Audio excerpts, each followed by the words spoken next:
That autumn evening, the dim light of the moon seemed to slip through the twisted branches of the trees in the forest, casting strange shadows on the dark path. Andrei, Maria, and Vlad were making their way to the castle they had heard about from the village elders. As they walked, a sinister wind tousled their hair, and its whistling seemed to whisper incomprehensible warnings. The atmosphere was shrouded in a heavy silence, and each step seemed to take them further away from any trace of civilization. Upon arriving at the castle, a sense of unease washed over them. Before them, the ruins of the castle loomed like a dark column of stone. The main door, cracked and peeling, creaked slowly, as if trying to whisper a long-forgotten tale. When they entered the castle, the air was cold and smelled of mold, but there was something strange in the air, a heavy, acrid scent like burnt flesh. At that moment, a shrill creaking echoed from an adjacent room, and Maria screamed in fright. "It's just an old floor," murmured Andrei, trying to be brave. But even he felt an inexplicable fear, especially when his gaze fell upon an ancient stone statue, set in a niche in the wall. The statue's figure seemed to follow him with its hollow, cracked eyes, and its mouth was open in a grotesque grin. In a hidden room, found behind some fallen bricks, Andrei discovered a dusty chest and opened it. Inside was a massive ring with a red ruby that seemed to pulse with a slow rhythm, like a living heart. When he grasped it, he felt a strange warmth that coursed through his skin and a burning sensation on his finger. When he put it on, a shiver ran through his body, and a faint noise, like dragging footsteps, echoed behind him. "Did you feel that?" Vlad asked, looking uneasy. Andrei merely nodded, unable to articulate what he felt. It was hard to explain, but he sensed a presence, as if someone were watching him from another world, invisible yet terribly real. Andrei merely nodded, unable to articulate what he felt. It was hard to explain, but he sensed a presence, as if someone were watching him from another world, invisible yet terribly real. Andrei tried to flee, but his legs felt heavy, as if he were sinking into a dense, cold mud. When the shadow reached him, he felt a piercing pain in his chest, and the ruby on the ring began to glow, releasing a thick, dark smoke that enveloped him.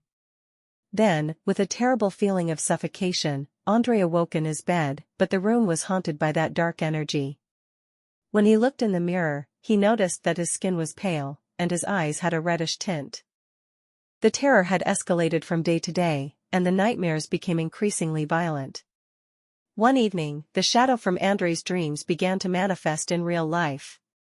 In a dark room of his apartment, a distorted silhouette materialized from the shadows. It gazed at him with a lifeless stare, and its red eyes glowed menacingly. "You cannot escape from me," the shadow whispered, its voice echoing with a metallic tone, almost distorted, as if coming from a distant world. Andrei felt an invisible hand tightening around his throat, and the air suddenly became heavy and suffocating. In a desperate attempt to free himself, he grasped the ruby of the ring, feeling the intense warmth of the stone. At that moment, the shadow vanished, but the fear remained, deeply rooted in his soul. Andrei became obsessed with finding a solution. After he told his friends about the ring, they connected him with a local history professor known for his studies in occultism. The professor welcomed him into a dimly lit room filled with old books and maps of haunted places. "Your ring is not an ordinary one," the professor said, examining the ruby closely.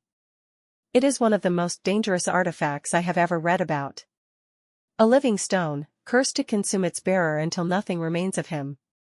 Each bearer has lost their mind, and most have lost their lives as well." Andrei was left speechless, feeling fear take hold of him. Desperate and feeling that he was losing control, Andrei decided to return to the castle with the professor and his friends, hoping to break the curse. The night was quiet, and only their footsteps could be heard in the darkness. From the moment they entered, the atmosphere was heavy, and the walls seemed to watch them. In a central room, the professor drew a circle of salt around Andrei and began an exorcism ritual. At first, everything seemed to work, but just as Andrei began to feel a terrible weight on his chest, the shadows in the castle merged into a grotesque, skeletal creature, with a featureless face, except for the eyes that shone intensely. The creature approached and began to whisper, its voice becoming a combination of echoes and murmurs, "No one can escape from me. The punishment is eternal. In a desperate effort, Andrei raised his hand toward the ruby, summoning all the courage he could muster. But at that moment, the ring began to burn with a searing power.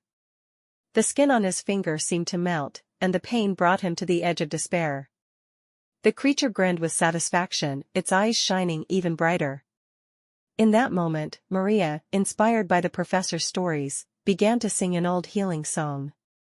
Her voice seemed to penetrate the shadows and destabilize the creature. With one last burst of strength, Andrei shouted, "You are no longer my master. I am no longer afraid of you." Then the creature howled, and the shadows around it began to unravel.